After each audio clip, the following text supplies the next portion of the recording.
Сайн байна уу? Элэкспэцгийн сэтгүүлцэн имэн вебд сургалтын менежер өөрөө ирэхээр нэвтрэн орно. Сургалтын менежер дүнгийн автгааг үүсгэж өгснөөр анги удирдсан багшид ангийн дүнгийн автгаа харагдана. Улирлын дүнгийн автгааг дараах зааврын дагуу үүсгэнэ. Үнэлгээ үндэснээс улирлын дүндэд зэсийг сонгоно. Дүнгийн автгаа табыг дарахад дараах дэлгэц нээгдэнэ. Улиралд хамаарагдах түвшнийг сонгоход дэлгэцийн зүүн доод хэсэгт сонгогдсон улирал болон түвшинд хамаарагдах мэдээллүүдийг харуулна. Үүсээгүй төлөв нь хичээлийн дүн гараагүйг илтгэнэ. Баталгаажуулсан төлөв нь улирлын дүн гарч баталгаажсныг илтгэнэ. Баталгаажуулаагүй төлөв нь улирлын дүн баталгаажаагүйг илтгэнэ. Хичээлийн тоо хэсгийн тоог дарж хичээлийн дэлгэрэнгүй мэдээллийг харна. Сонгогдсон түвшний дүнгийн автгааг үүсгэх бол нэмэх тавчийг дарна. Нэмэх тавчийг дарахад дараах дэлгэц нээгдэнэ. Бүлэг хэсэгт дүнгийн автгааг үүсгэх бүлгийг сонгоно. Бүлгийн доор нийт хичээлийн тоо болон дүн баталгаажсан хичээлийн тоог харуулна.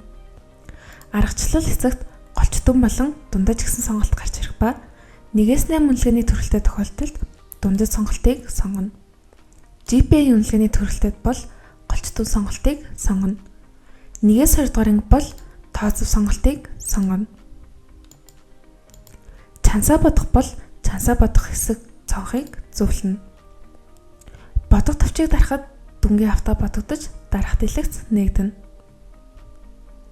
Дээд оноо болон доод оноо тавчийг дарж сурагчдын дэлгэрэнгүй мэдээллийг харж болно.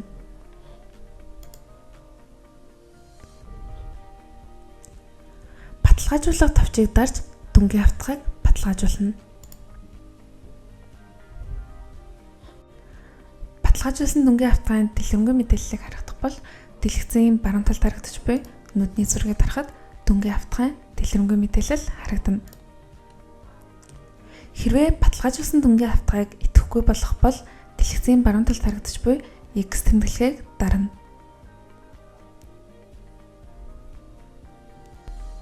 Идэвхгүй төлөвтэй байгаа дүнгийн автгааг баталгаажуулсан төлөвтэй болгохын тулд дэлгэцийн баруун талд харагдаж буй харин дааны зургийг дарна. Харин дааны зургийг дарж орсноор дүнгийн автгаа мэдээлэл харагдах бөгөөд баталгаажуулах тавчийг дарж дүнгийн автгааг баталгаажуулна.